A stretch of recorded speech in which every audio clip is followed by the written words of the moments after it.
Part of the challenge is that we have normalized a lot of what I would say are signs and symptoms of being mentally unwell, and we've made by normalizing them, we've made them a part of our everyday culture, and we celebrate these things that can actually work against us and make us sick. So I think about how we love the superwoman, right? We love the woman she's able to take care of her kids, and she volunteers, and she goes to work, and we just think that she's so strong and so amazing. The person who shows up to work before everybody else and then is the last person to clock out. Wow, they're so dedicated, they're so devoted, right? We celebrate some of these things, or they never take time off. They're always out here grinding, grinding, grinding. And the reality is that takes away from our protective factors. We need time to rest.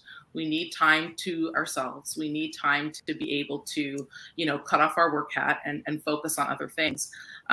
But we do tend to celebrate some of these more toxic lifestyle choices. So it can be really, really difficult for corporate professionals to feel like they can take a step back and focus a little bit more on themselves.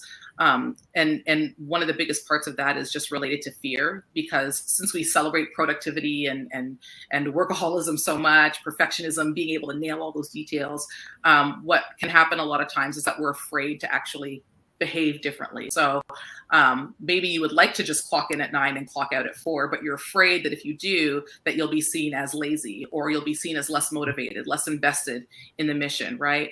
Even though you're sick, you're showing up to work sick anyway because you don't want people to think you don't care about your job, or you're worried that what will clients do if I don't show up today? It'll throw things into a loop, and they'll never be able to get on with if we're behind a day, right? We have all these fears around how others will perceive us, whether or not we will still be seen as valuable and have the opportunity to continue contributing, and that fear becomes the roadblock to us being able to take better care of.